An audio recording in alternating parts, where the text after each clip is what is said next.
वृंदावन में स्वामी श्री हरदास जी महाराज, एक बार उनका दर्शन करने के लिए बादशाह अकबर आया। तानसेन ने कहा कि बादशाह बनकर के जाओगे तो हमारे गुरुजी नहीं मिलेंगे, अपना रूप बदल करके चलो। तो बादशाह अकबर तानसेन का तंबूरा उठाने वाला बनकर के गया। जैसे ही स्वामी श्री हरदास जी महाराज के सन्मुख पहुंचे, स्वामी जी महाराज जैसे ही गाने लगे, तानसेन ने मना किया था अकबर को कि वाहवाही मत करना, हमारे गुरुजी को वाहवाही करने वाले अच्छे नहीं लगते। लेकिन अकबर खूब सोच के क्या वाहवाही नहीं करूंगा, लेकिन आदत से मजबूर। जैसे ही स्वामी जी ने गाना प्रारंभ किया, अकबर के मुख से वाह वाह वाह निकल पड़ी। तुरंत स्वामी श्री हरदास जी ने नेत्र खोलकर, कौन है ये? इसके स्वर से पता लगता है कि कोई मुगल सल्तनत का व्यक्ति है। ए तानसेन, किसको लेके आए हो? बोले महाराज, जहां पना अकबर हैं, हिंदुस्तान के इस वक्त राजा हैं। मैंने इनसे कहा कि राजभेष में जाओगे तो गुरुजी नहीं मिलेंगे, तो तंबूरा उठाने वाले बन के आए। स्वामी जी खूब हंसे, बोले चलो संत दर्शन के लिए दीन तो बना। अकबर ने कहा आप मेरा रूप पहचान ही गए हैं, तो अब मुझे थोड़ी आपकी खिदमत करने दीजिए। स्वामी जी बोले इन सब की हमको आवश्यकता नहीं। बोले नहीं, मैं आया हूं आपके द्वार पर, कुछ तो करूंगा। स्वामी जी बोले अब तेरी जो इच्छा हो कर ले। अकबर ने अत्यंत मूल्यवान मणियों का एक हार, स्वर्ण में मंडित, जिसका मूल्य उस काल के भारत में कोई आकलन नहीं कर सकता था, ऐसा अमूल्य हार मणियों का निकाल करके स्वामी जी के गले में पहना दिया। स्वामी जी ने पहन लिया। अकबर के मन में आया कि इतना अमूल्य हार मैंने पहनाया है, ये मेरे से बड़े प्रसन्न रहेंगे, मेरी बड़ी वाहवाही करेंगे। अब 4 लोग आएंगे, उनसे भी कहा करेंगे कि देखो अकबर ने मुझे ऐसे ऐसे हार पहनाया। स्वामी जी तो सबके मन की जानते हैं। इतने में स्वामी जी ने कुछ आलाप लगाया, तो जैसे ही गाने लगे तो हिंसक जीव, पशु पक्षी सब वहां इकट्ठे होने लगे और दूर बैठ करके स्वामी जी को सुनने लगे। तभी एक हिरण आया और स्वामी जी के बगल में आकर के बैठ गया। स्वामी जी ने वही हार उतार करके हिरण को पहना दिया। अकबर बोला रुकिए, ये क्या कर रहे हैं, क्या कर रहे हैं? इतने में तो हिरण भाग गया वहां से, हार पहन करके वन में चला गया। अकबर बोला राम राम, ये कैसे व्यक्ति हैं? इतना महंगा हार, इतना अमूल्य हार, अरे आपको नहीं चाहिए था तो मुझे ही वापस कर देते, मैं अपनी रानियों को दे देता, किसी और को दे देता। एक हिरण को पहना दिया, इतना भी मूल्य नहीं समझा आपने मेरे द्वारा प्रदत्त की गई सामग्री का? स्वामी जी बोले बैठ जा, बहुत देर रह गई है तो बोलते बोलते। मन में यूं ही विचार करके आयो कि तेरी प्रशंसा करेंगे हम, रुक जा। फिर कुछ गाया तो जैसा वो हिरण था ऐसे असंख्य हिरण प्रकट हो गए और सब हिरणों के गले में वही हार था जो अकबर ने पहनाया। और बोले सुन देख, सबन के गले में हार हैं? बोले हाँ, वैसा ही हार है जैसे तैने पहना है। बोले हाँ, लेकिन शर्त ये। बोले क्या? अब तू जा, अपनों वारो हारी लेके चलो जाए, यहाँ ते तेरो वारो कौन सा ढूंढ ले। अकबर समझ गया, बोले कि ये सामान्य नहीं है भैया, संसार के अत्यंत उपलब्धि देने से इनको खरीदा नहीं जा सकता, ये ठाकुर जी के हो चुके हैं। तो वायु से मैंने क्या सीखा कि सुगंधी कभी तुम्हारा मोल तुम्हें खरीद ना ले, तुम्हारे ऊपर आधिपत्य ना बना ले, और कभी दुर्गंध भी तुम्हारे ऊपर आधिपत्य ना बना ले। तुम सदा अपने रस में रहो। यहां पर सुगंध का अर्थ सात्विक रूप में नहीं है, तामसिक रूप में। सुगंध का अर्थ मतलब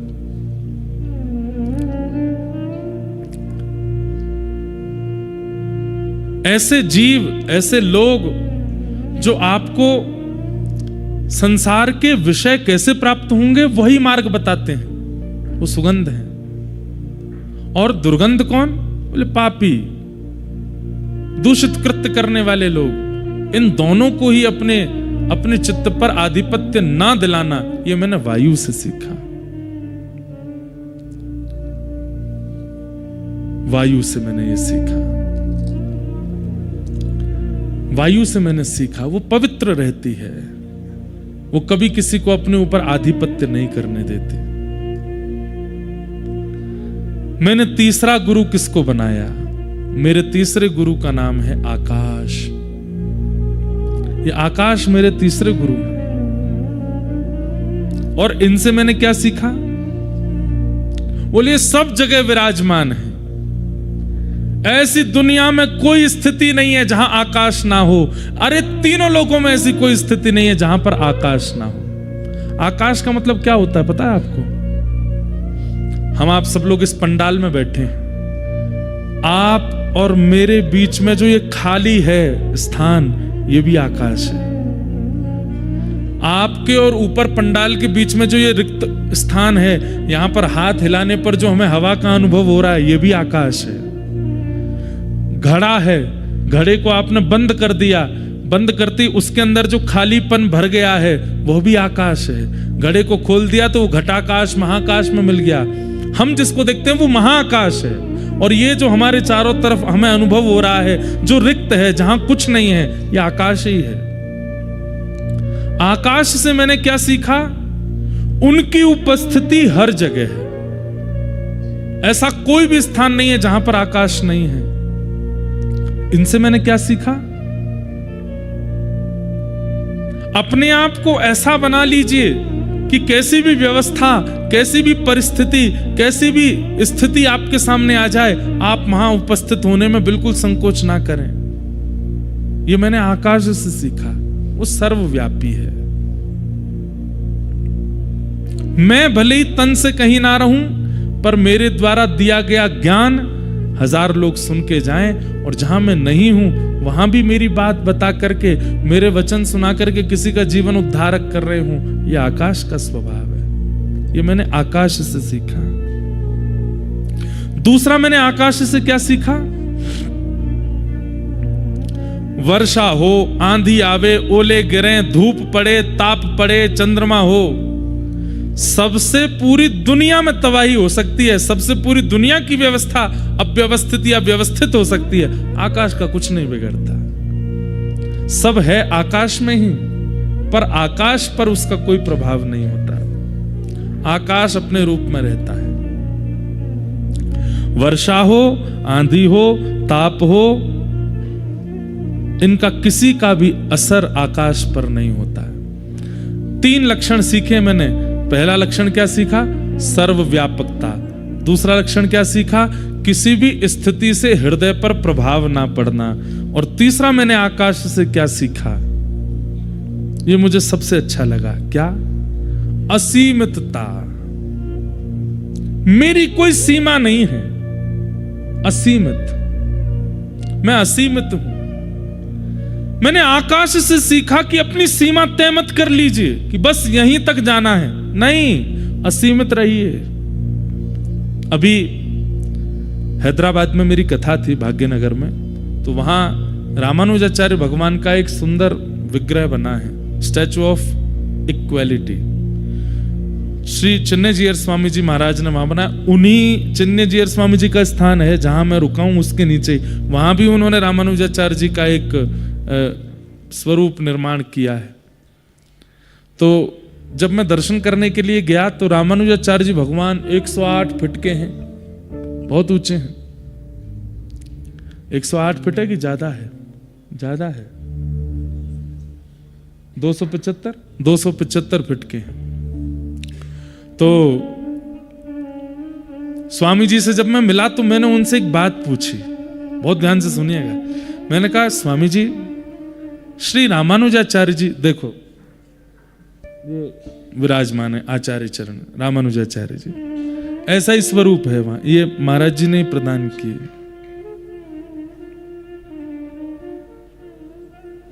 तो मैंने कहा, महाराज जी एक मन में संशय है, आपसे पूछ लूं? तो बोले पूछिए। मैंने कहा, ये दक्षिण भारत है और जब जेठ का महीना आता होगा, भीषण गर्मी, चिलचिलाती धूप आकाश में होती होगी, उस समय पर स्वामी जी के ऊपर जब तेज प्रकाश पड़ता होगा तो कहीं ना कहीं हम तो शिष्यगण हैं, हमें देख करके ऐसा लगेगा कि हमारे आचार्य चरण जो हैं वो ताप में तप रहे हैं। तो आपने ये स्वरूप ठाकुर जी आचार्य चरण का बनवाया, एक सुंदर छत्र भी बनवा देते ऊपर। आह, कितना सुंदर उत्तर दिया। बोले नहीं, हम शिष्य हैं, हमारा स्वभाव होना चाहिए कि हमारे आचार्य की ऊंचाई असीमित हो। हम छत्र लगा करके उसको रोक ना दें, हम छत्र लगा करके उसको सीमित ना कर दें। हमारा तो भाव ऐसा होना चाहिए कि हमारे आचार्य चरण जितने हो सके आकाश की ओर प्रस्थान करते रहें, जितनी हो उनकी दिशा दसों दिशाओं में फैलती रहे, कीर्ति असीमित हो। उत्तर सुनकर के मेरा मन बड़ा प्रसन्न हुआ। ये एक ऐसा उत्तर था जिससे मतलब प्रश्न करने वाले के चित्त को ठंडक मिल गई, मैं आनंदित हो गया। आज दत्तात्रेय भगवान कहते हैं, मैंने आकाश को गुरु बना करके क्या सीखा? असीमितता। चाहे भक्ति मार्ग में भी हो, उसकी एक सीमा निश्चित नहीं होनी चाहिए। चाहे आप ज्ञान मार्ग में हो, उसकी भी कोई सीमा निश्चित ना हो। आप वैराग्य मार्ग के हो, उसकी भी कोई सीमा निश्चित ना हो। और आप संसारी मार्ग के हो, उसमें भी सीमा मत रखो, उसमें भी असीमित रहो। धन कमाना कितना कमाना? असीमित कमाओ। नाम ऐश्वर्य यश कमाना कितना कमाना? असीमित कमाओ, सीमा मत रखो। जो व्यक्ति सीमा निश्चित कर लेता है, कहीं ना कहीं उस व्यक्ति को अपने जीवन में बहुत कुछ उतार चढ़ाव अनुभव होते हैं। पर जिस व्यक्ति की कोई सीमा नहीं है, चलते जाना है। एक बात बोलें आपको, अगर व्यक्ति को ना पता हो कि गिरिराज जी की परिक्रमा 22 किलोमीटर की है, तो 22 किलोमीटर चल जाएगा, उसको कुछ नहीं होगा। उसको पता है कि 22 किलोमीटर की है, इसीलिए 18 किलोमीटर बाद, अरे कितनी और रह गई, अभी 3 किलोमीटर और है, अभी कितना और रह गया, कितनी दूर और है। सीमा पता है, इसलिए सीमा के नजदीक आने पर पीड़ा का अनुभव होने लगता है। आज आप धन कमा रहे हैं, मान लीजिए आपने सीमा निश्चित कर ली, इतना धन मुझको कमाना है, तो आपको उतार चढ़ाव, हानि, लाभ सबका अनुभव होगा। इसने मुझे बुरा कर दिया, अरे देखो मेरी यहां रुकावट आ गई, अब यहां मैं रुक गया, अब मेरी स्थिरता आ गई, अब इसने मेरे साथ छल कर दिया, कपट कर दिया, अब मेरे साथ बुरा कर दिया, मेरा समय खराब आ गया। क्यों? अब आपको यह लग रहा है सीमा आने वाली है और जाते जाते रुक जाता हूं। लेकिन असीमितता होगी, सीमा ही नहीं है, तो जीवन में आने वाली दुविधाओं से लगेगा क्या, ठीक है आ जाओ, तुमको भी आना, तुम भी आ जाओ, चल तो रहेंगे, राह ही है, हम तो राह के, चलना हमारा काम है, चलते रहेंगे, कमाते रहेंगे, जब तक कमाना कोई सीमा तो है नहीं। किसी भी क्षेत्र में आप हैं, चाहे भक्ति के पथ पर हैं, चाहे ज्ञान के पथ पर हैं, चाहे धन के पथ पर हैं, चाहे वैराग्य के पथ पर हैं, असीमित रहो, सीमा निश्चित मत करो। ये मैंने आकाश से सीखा। आकाश की कोई सीमा नहीं है। समुद्र की सीमा हो सकती है, पहाड़ों की सीमा हो सकती है, नदी की सीमा हो सकती है, दो लोगों की सीमा नहीं है। एक तो आकाश, दूसरा बताओ मन, इसकी भी कोई सीमा नहीं है। एक तो आकाश असीमित होता है और एक इंसान का मन असीमित होता है, इसकी भी कोई सीमा नहीं। आजकल के लड़का लड़की 10-10 लोगों से संबंध रखते हैं, बेचारे वो ऐसा सोचते हैं कि ये निराश्रित हैं, हम आश्रय नहीं देंगे तो कहां जाएंगे बेचारे, भटकेंगे। ये मन कैसा है हमारा, कितने लोगों को बैठा लो इसमें, कितने भी लोगों को बैठा लो, कितनी भी सामग्री बैठा लो, कितनी भी दुनिया बैठा लो, अरे महाराज पृथ्वी कम पड़ जाएगी आपकी, पूरी पृथ्वी पर कम्मा खड़े आओ, पूरी पृथ्वी को भी मन में बैठा लो, तब भी मन कहेगा अब भी खाली हूं मैं और कुछ। अब अमेरिका में लोग बाग जाते हैं, स्पेस उसमें बैठ करके जाते हैं, ऐसा मैंने सुना, 15-20 मिनट के लिए जाते हैं, पर लौट के वो वापस आ जाते हैं। लोग वहां तक भी घूमे आए, उनसे पूछ लो अब मन भर गया तुम्हारा, अब तो कुछ नहीं चाहिए? नहीं, अभी तो मन में बहुत जगह है। कभी कभी ऐसा लगता है कि हो सकता है कि करोड़ों खरबों वर्षों बाद शायद आकाश की भी एक सीमा मिल जाएगी, लेकिन मन की सीमा तब भी नहीं मिलेगी। मन असीमित है। पर मन किस चीज में असीमित है? यही मन सीमित भी हो जाता है कभी कभी। कब होता है सीमित? जब नाम जप करने बैठना हो। कितने नाम करने हैं? बोले 16 माला करो। 15 में ही मन कहता बस अब जगह नहीं बची, कर दो पूरी, अब तो भर गया मैं पूरा, अब और कितनी करोगे? 16 माला होते ही किसी के मन में आता ही नहीं कि 17 भी करनी है। मन कहता जगह ही नहीं है, अब कहां करोगे? मतलब जिस मार्ग से व्यक्ति की बुद्धि को सुधारना हो, जिस मार्ग पर व्यक्ति का सुधराव होना हो, वहां पर मन सीमित हो जाता है। और जिस मार्ग से व्यक्ति को महापापी बिगड़ैल बन जाना हो, यह मन अपनी असीमितताएं खोल देता है, आकाश की तरह हो जाता है। बंधुओं, ये ज्ञान मार्ग क्या करता है? ये ज्ञान मार्ग संसार के विषयों में तो मन को सीमित बना देता है, और ठाकुर जी के भजन और ज्ञान में असीमित कर देता है। हमेशा यही लगेगा अभी तो कुछ पाया नहीं, अभी तो कुछ मिला नहीं, अभी तो कुछ किया नहीं। मैंने आकाश से सीखा कि मन ऐसा होना चाहिए जिसकी कोई सीमा नहीं, पर वो असीमितता कहां हो ये गुरु बताएंगे। क्योंकि आज तो हमारी स्थिति ऐसी है कि हम संसार के विषयों में असीमित रहते हैं, पर गुरु कृपा करके ठाकुर जी के भजन में असीमित बनाते हैं।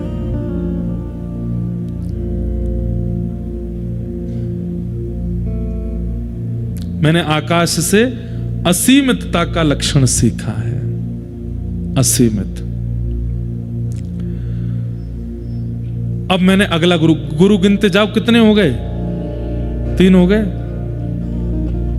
इन सब गुरुओं से आप क्या सीख रहे हो वो भी आप लिखते जाओ कहीं ना कहीं, उसमें वो भी अनुभव करते जाओ।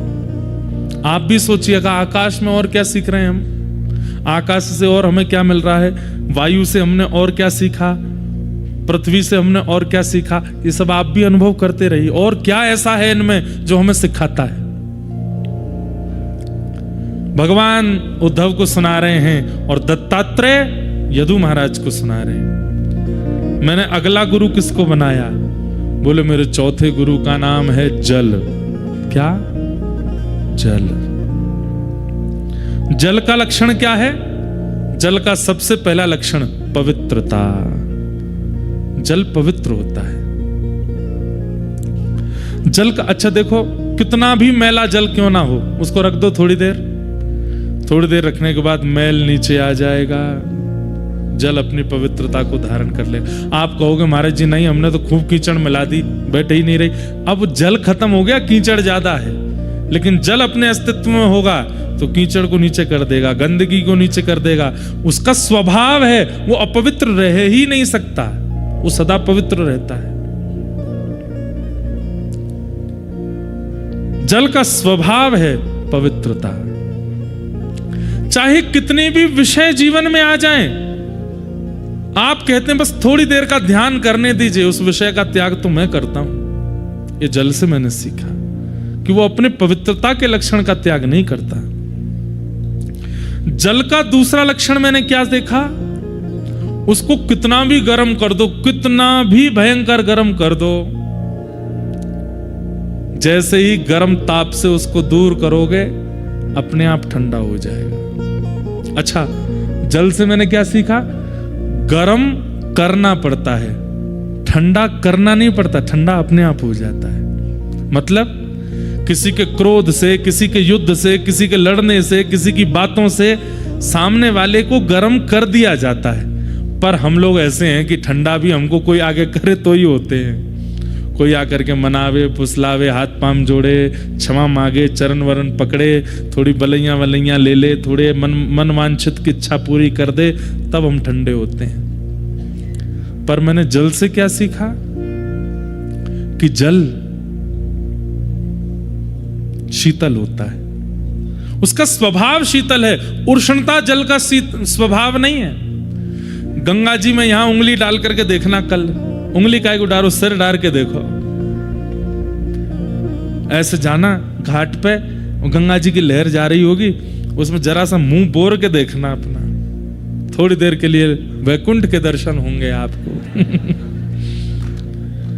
कितनी देर तक तो यही नहीं पता चलेगा नाक यहां आ गई है कि आंख नीचे चली गई है, इतनी शीतलता है।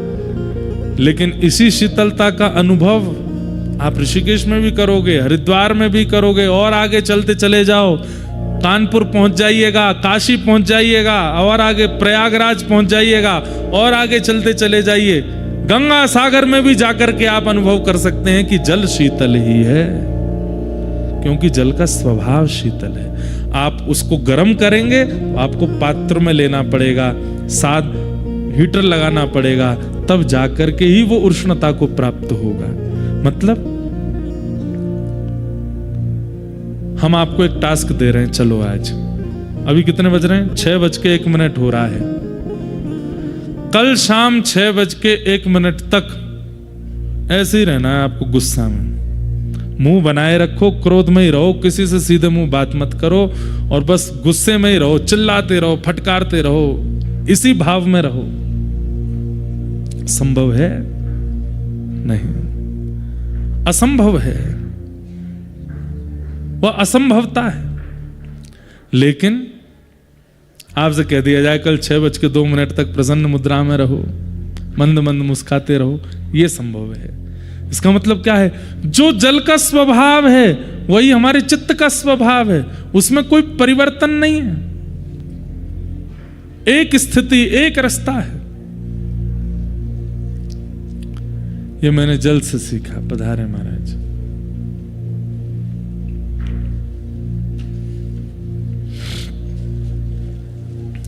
पवित्र, शीतल,